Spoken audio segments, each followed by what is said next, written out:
আপনি জানেন আপনি কোন মুসলমান, আপনি কেমন মুসলমান, আপনি কোন নবীর উম্মত, কেমন নবীর শিক্ষা আছে আপনার কাছে, কেমন আল্লাহর কোরআন আছে আপনার কাছে। যে আল্লাহ প্রথমে বলেছেন সূরা মুমতাহিনার ৮ নম্বর আয়াত, তাদের সঙ্গে তোমরা বাড়াবাড়ি করিও না, তাদের মূর্তিগুলোকে তোমরা গালি দিও না। কে বলেছে কথা? ওই আল্লাহ বলেছেন ইন্নাদ দীনা ইনদাল্লাহিল ইসলাম।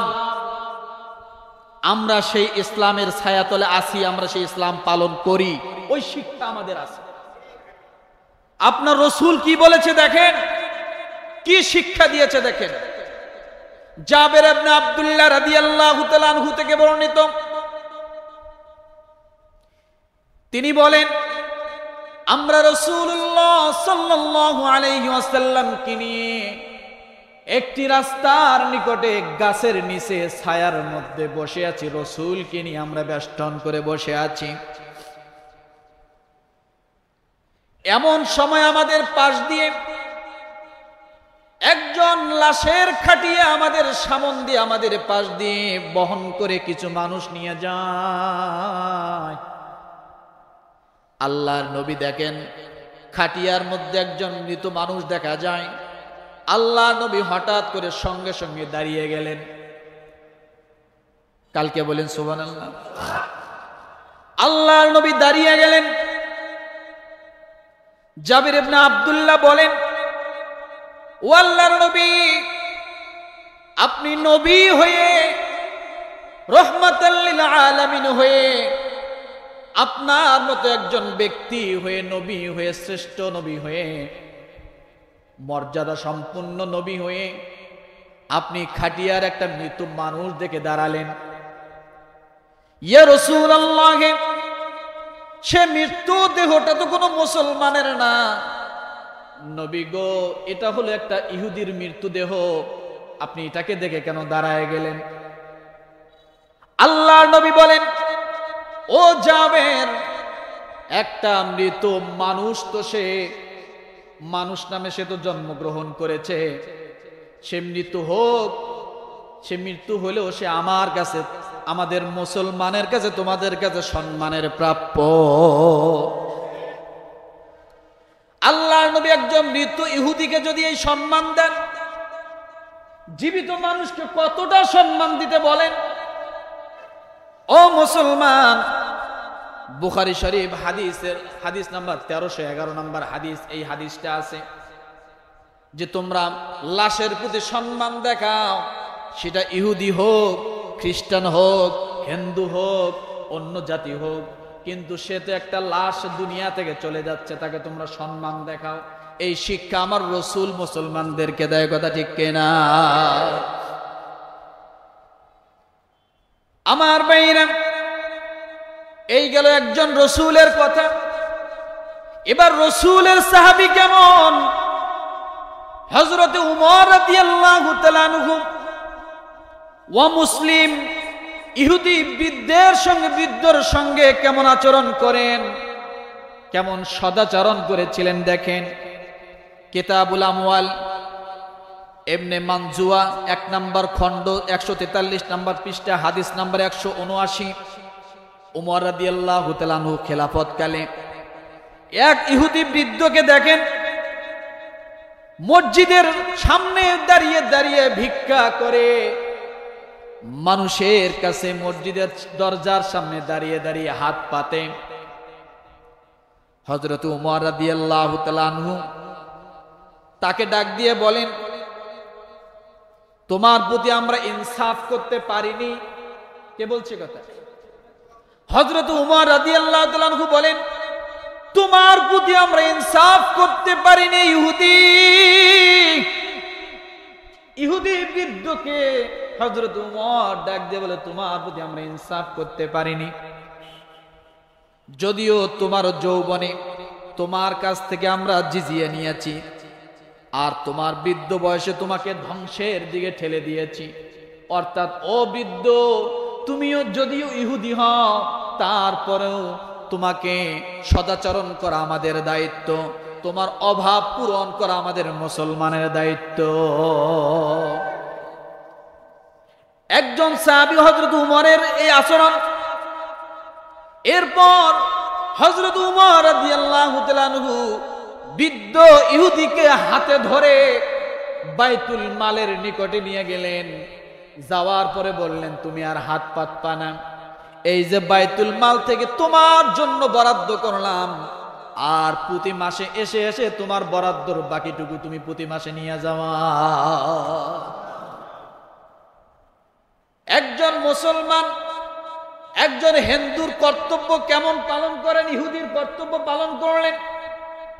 একজন ইহুদির হক রয়েছে মুসলমানের কাছে, এই শিক্ষা দিয়েছেন আমার রাসূল, এই শিক্ষা দিলেন আমার আল্লাহ, এই শিক্ষা শিখে গেলেন রাসূল, এই শিক্ষা বাস্তবায়ন করলেন সাহাবায়ে কেরাম। কথা ঠিক কিনা?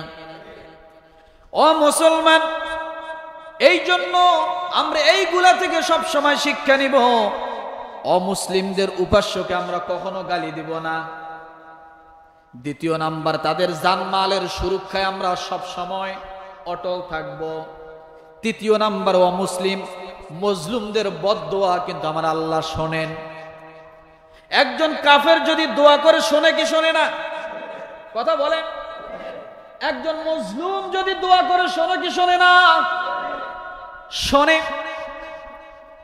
ফিরাউনের কথা আল্লাহ শুনেছেন, সারাদিন মানুষের সামনে খোদা দাবি করেছে, রাতের বেলা একবারে গুহার ভিতরে ঢুকে আল্লাহর সামনে চোখের পানি ছেড়ে দিয়ে বলে, আল্লাহ আমি কয় নাম্বার আল্লাহ তুমি তো জানো, আমি 14 নাম্বার আল্লাহ, কিন্তু দিনের বেলা আমি আল্লাহ, রাতের বেলা আমি তোমার গোলাম। দিনের বেলা আমি আল্লাহ, রাতের বেলা তোমার গোলাম, আমি যা চাও তুমি তাই দিবা, আমি দুনিয়ায় চাই আখিরাতে চাই না। আল্লাহ কয়, যা তোকে দুনিয়ায় দিলাম, আখিরাতে কিছুই দিব, আখিরাতে কিছুই দিব না। ও মুসলমান, এই জন্য বলি আল্লাহর নবী এই শিক্ষাগুলো দিলেন যে মুসলমানের জন্য এগুলো শিক্ষা। একজন মুসলমানের কাছে তার প্রতিবেশী ইহুদি হোক, খ্রিস্টান হোক, মুসলমান হোক, প্রায় 10 থেকে 11টা তার হক রয়েছে। কয়টা? একজন মুসলমানের কাছে তার প্রতিবেশীর প্রায় 10টার উপরে হক। 1 নম্বরে আল্লাহর নবী বলেন, কোন মানুষ যদি তোমার প্রতিবেশী হয় আর সে যদি তোমার কাছে ঋণ চায়, তোমার যদি সামর্থ্য থাকে তাকে তুমি ঋণ দাও। কি দাও? কর্জ দাও। 2 নম্বরে বলা হয়েছে, তোমার কাছে তোমার প্রতিবেশী যদি কখনো সহযোগিতা চায়, তাহলে তুমি তোমার প্রতিবেশীকে সহযোগিতা করো, এটা তোমার হক। 3 নম্বর, অসুস্থ হলে তোমার প্রতিবেশীর খোঁজ নাও। 4 নম্বরে, তার প্রয়োজন পূরণ করার জন্য তুমি সামনে অগ্রসর হও। 5 নম্বর, অভাবী হলে তার অভাবকে নিধন করার জন্য তার জন্য তুমি চেষ্টা করো। 6 নম্বর, ভালো কিছুতে যদি তুমি তার ভালো কিছু দেখো তাহলে তুমি তাকে শুভেচ্ছা জানাও। 7 নম্বরে, বিপদে সান্ত্বনা দাও। কি দাও? বিপদে সান্ত্বনা দাও। 8 নম্বরে, মৃত্যু হলে যদি মুসলমান হয় তার জানাজায় শরীক হও। 9 নম্বরে বলা হয়েছে, তার অনুমতি ছাড়া তোমরা ঘর উঁচু করবে না। কি করবে না? তার অনুমতি ছাড়া তোমরা ঘর উঁচু করবে না। এই কথাটা বোঝেননি? একজনের বাড়ি নিচে আছে, আপনি হঠাৎ করে তার পাশে বাড়ি করলেন বিশাল উঁচু করে, আপনার বাড়ির সব পানিগুলো তার বাড়িতে যায় ডুবিয়ে দেয়। আছে না নাই? 1 ফিট জায়গাও রাখলেন না, আপনার টিনের চালের পানি তার টিনের চালের উপরে পড়ে, এমন মারামারি বাংলাদেশে আছে না? আল্লাহ বলেন, এমন ভাবে তোমরা ঘর বাড়ি করিও না, তার সঙ্গে সমঝোতা করে, তার সঙ্গে পরামর্শ করে ঘর করো, যাতে তোমার প্রতিবেশীর ঘর বাড়িতে কোনো ক্ষতি না হয়। ইসলাম এগুলো শিখায়। ইসলাম কি এগুলো শিখায়। এরপরে প্রতিবেশীর হক। রাসূল বলেন, তোমরা যদি ভালো কোনো খাবার রান্না করো তাহলে একটু ঝোল বা একটু খাবার বাড়িয়ে দিও, যাতে তোমার প্রতিবেশীকে একটু খাবার, ভালো খাবারটা একটু পৌঁছায় দিতে পারো তার বাড়িতে। সেটা হোক হিন্দু, হোক বৌদ্ধ, হোক খ্রিস্টান, প্রতিবেশী হলেই হয়েছে। এখানে প্রতিবেশীর কথা বলা হয়েছে, শুধু মুসলিম উল্লেখ করা হয়নি। কথাটা বোঝেননি? তাহলে প্রতিবেশী যে কেউ হতে পারে, তার বিপদে আপদে আপনার দাঁড়ানো মুসলিম হিসেবে, ইমানদার হিসেবে কর্তব্য আছে না নেই? কথা বলে। তাহলে ইসলাম সবসময় এটাই শেখাচ্ছে, অন্যের প্রতি সহানুভূতিশীল হওয়া। আর ইসকন সবসময় শেখাচ্ছে অন্যের প্রতি দাঙ্গা হাঙ্গামা করে, জোর জুলুম করে মন্দির দখল করা, মুসলমানকে মেরে ফেলা। এই জন্য এখন সময়ের দাবি, ইসকনকে নিষিদ্ধ করতেই হবে। আরো জোরে বলেন, আমাদের দাবি কি? ইসকন নিষিদ্ধ করতেই হবে। কারণ ইসকন হিন্দুদের সংগঠন না। আমরা হিন্দুদের নিষিদ্ধ করতে বলিনি, ইসকন নিষিদ্ধ করতে হবে। কারণ ইসকন এদেশের সহজ সরল মানুষগুলোকে ধোঁকা দিচ্ছে। তাহলে এ দাবি আমাদের থাকবে তো ইনশাআল্লাহ, থাকবে তো ইনশাআল্লাহ। আল্লাহ তাআলা আমাদের সকলকে সঠিক ইসলাম বোঝার জন্য তৌফিক দান করুক, আমিন। ওয়া আখির দাওয়ানা আলহামদুলিল্লাহি রাব্বিল আলামিন।